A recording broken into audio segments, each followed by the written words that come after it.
Videoga Per. Lenny, kami. Ang daming mga ganap, no? Pero, Siyempre. eto, sabi nga ni Mayor Lenny Robredo sa kanyang post,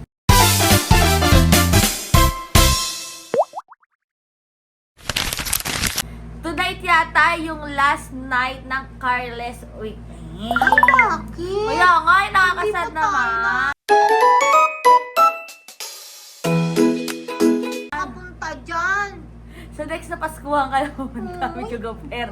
Pero ito nga, binalangkas ni attorney or ni Yusek attorney Claire Castro yung hinggil naman kay Cabral. Ay, Grabe talaga mga bata helmet dahil ang daming mga spekulasyon. Pero ito, panoorin nyo muna. Naman ng driver.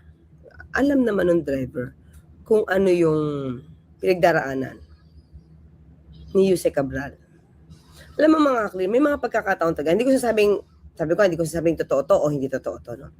Pero di ba may magkakataon, bisa pag ikaw malungkot. Totoo to ha, pag malungkot ka, pupunta ka sa tabing dagat. Magmumuni-muni.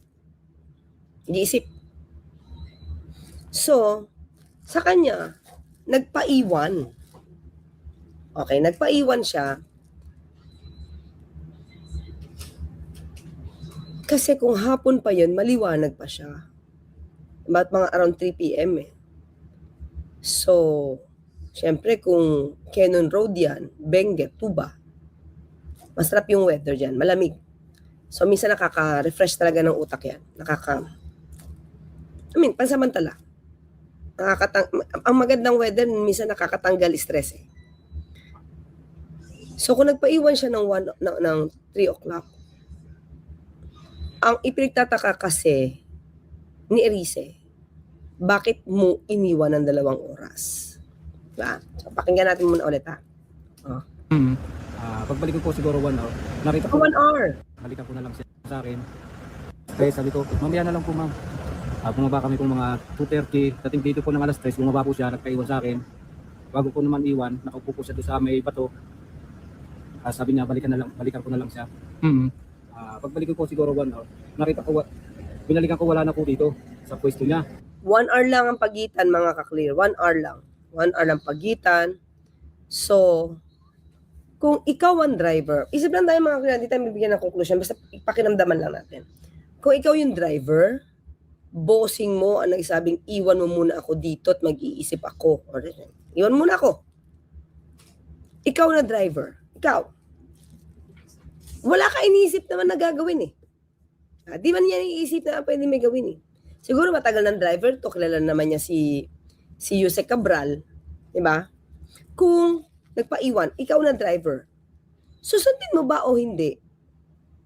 Especially wala kang naramdaman. di ba? Wala kang naramdaman na ganun siya. Na may tendency siya. di ba? Ayun. Hindi, kaya nga kailangan to imbestigahan. Alam niyo kung bakit siya tinawag na person in interest? Ha? Bakit sinabi na siya? Dahil person of interest. Kasi silang dalawa lang magkasama. Sinabi ko na yung kagabi sa inyo, hindi pwedeng hindi siya imbestigahan. Dahil siya yung kasamang huli. Tapos, nahulog pa sa bangin. Alam naman natin mga kakli, minsan pag nanonood tayo ng pelikula, di ba? Pelikula lang naman to. Di ba minsan, kapag yung, may pelikula ganito to ha, don't tell me, hindi nyo napapanood yung ganito. Di ba pag yung lalaki, may girl lalo, di ba? Hindi ko alam kung anong pelikula to, basta Tagalog to. Yung lalaki, pag may girl lalo, sasama niya asawa niya sa may bangin. Di ba? May bangin. And then, alam na, next. Diba? Tapos, nabiyudo na si lalaki. Tapos, horror pala. Nagbalik yung kaluluwa. Then, may gano'n, di ba? May mga gano'ng kwento sa pelikula. So, kaya, hindi maaaring hindi siya imbestigahan. Pero tignan nyo na lang sa demeanor ni ni driver, kung sa kanyang pagsasalita, kung meron ba siyang takot, kung nanginginig ba siya, mukha ba siya yung gumawa, mukha ba siyang concern, Diba? Yun yung titignan. Sa bawat tanong ng investigador dyan, titignan dyan kung paano siya sasagot. Kung yung kwento niya ay consistent, at consistent doon sa mga napuntahan niya, let's say, gasoline station, hotel, bumalik siya ulit, nakakita ba, naghahanap sa kanya, so pumunta siya sa police, lahat yun, mga kaklir, paiimbestigahan, titignan yung timeline. Hindi pwedeng masabi ka, kasi ikaw kasama Baka may foul play. Hindi, mahirap yon. Mukhang walang CCTV dito, MC. Bangin Ngayon, sinilip ko yung baba, hindi ko naman po makita. Kasi natatakot din po ako, baka mahulog ako. So, umikot po ako, nagtanong po ako sa mga tao dito na kung walang nakitang dumaan na babae, wala nang daw po. Tapos bumalik muli ako para silipin. Yun, ulit mga kasabi niya. Ganito may break na naman siya. Bumalik muli ako para silipin. So, umikot po ako, nagtanong po ako sa mga tao dito na kung walang nakitang... Sana, yung mga tao po, no? Na yung mga tao na nakita siya, kung yung mga tao na pagtanungan niya, sana lumabas. Makakatulong yun. Dumaan na babae, wala nang daw po. Tapos bumalik muli ako para silipin. Talagang wala po. Umakyat po ako sa may Baguio uli. Tingin natin Sa hotel. Pwede tingin ba yan? Sa hotel, pinunta namin yung tinag-checkinan, natin ko yung receptionist, wala naman daw po doon. Tapos balik na ulit po. Yun, di ba? Yung receptionist, matatanong yan. Kung nagpunta ba si driver doon at nagtanong kung nasaan si Cabral. Ako dito sa may Canyon Road para hanapin. Kaya lang, gabi na po, hindi ko na masyadong makikita yung hindi ko kabisado yung daan. Nagpatulong na po ako sa mga pulis para hanapin. Wala naman po akong flashlight na pwedeng pang-flashlight. Kaya sa kanila po humingi ng tulong. Saan kayo galing? Bago kayo nakarating ng Baguio, kuya? Galing po kami ng Maynila. Anong sadya nyo sa...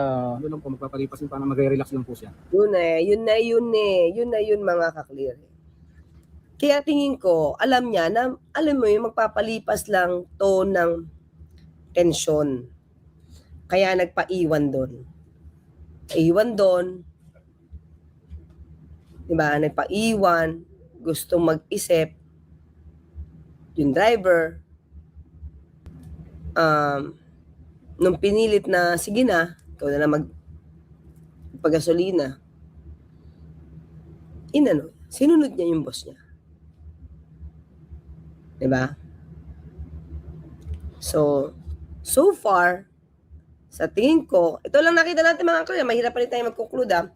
So far, sa nakita natin itong kwento, parang detalyado naman yung kwento ni Sir.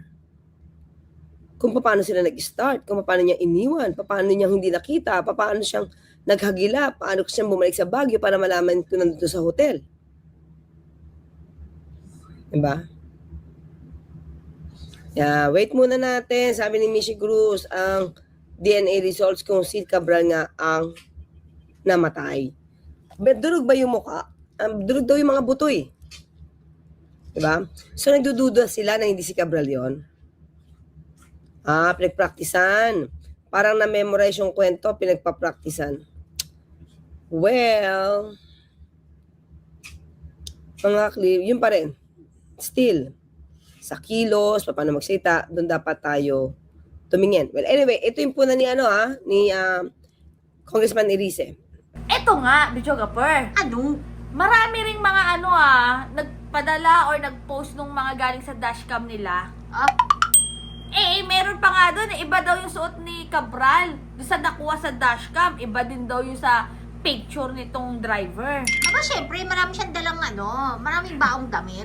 Nakakaloka. Tapos nung yung nakita yung bangkay, nakadress naman daw. O, syempre, change costume. Okay. Pero, ang dami... Maganda. Maganda. May nag-post din, mga batang helmet na kapag doon ka nalaglag nga daw, doon sa Cannon Road, doon sa kung saan inupuan ni Cabral, natagpuan yung bangkay niya doon sa batuhan. Medyo malayo may kalayuan. Baka lumipad. Bayan? Siyempre, bigyan natin ng katwiran ang lahat ng nagaganap. Oo, baka naman, Ano? nung nahulog siya, nakalakad pa, nakatakbo. Oo, nakatakbo. Tapos napunta sa batuhan. Ganun, At ito natapat. tatawagin nating Precious Heart Romance. Oo. Bato. Ay, Pero ayan nga! Ay! sorry Bakit po. tumatawa? Kagtatawa, ikaw naman kasi gumagawa ka ng kwento eh. Eh, ang dami ng kwento kasi. Pero ito pa nga, may na-interview din na residente Bichugaper sa Baguio. Ah, Eh, ang sabi nga, parang nakita nga daw. na? Yun nga, yung nakaparada na yon. Tapos yun nga, may babaeng nakaupo. Oo. Pero maraming mga spekulasyon eh. Pero ito lang yan, mga kabatang Sure helmet. silang babae yun? Ewan ko. Sure Naku, siyang may nakita dun? baka mamaya magkaroon na ng white lady sa kayo. Ayaw ko na dumaan dun kung madilim. Parang ayaw na natin dumaan doon. Pero ito nga mga kabatang helmet. Ang ano lang dyan, autopsy. Diba? Oo. Sana ma-autopsy and ano ba? Baka hindi naman pwedeng ilabas yung ano, bangkay? I mean, ipakita? Bawal ba? Eh, may nasagap nga ako eh. Bakit daw yung autopsy? Kawawa naman na daw yung patay, yung autopsy pa. Sino ang sabi niyan? Ay, di magaling. Magaling na. Ang galing. Sino yan? Oh! Masyado naman Grabe naman. Naubo tuloy. Kawawa naman yung patay. Oo, kasi yung autopsy pa. Eh di sige, try mo kaya autopsy ka ng boy. Ang lala, te. Ang lala. Kawawa naman yung patay. Kawawa Alam mo, naman sumasakit- daw yung patay. Kasi Alam mo yung- ba kay utak patay yan? na nga, yung autopsy mo pa. Eh baka naman yung utak yan nalagyan na ng plema. Pero yun nga mga batang helmet. Comment nyo na kung ano masasabi nyo dyan. Basta, nako, malapit ng Pasko. Sana marami pang makulong. Alam. Pero, na plema, charot. Pero, ayun nga mga batang helmet. Basta stay happy, stay healthy, and stay safe tayo as always. Sabi nga sa buhay niya, helmet in the book, yung tips na everyday. God bless everyone. Bye! Uy, Ano? punta na tayong bago. Akit tayo ngayon. Ayoko madilim na eh. Magpakay ka na. Maliwanag. Hindi, ganito tayo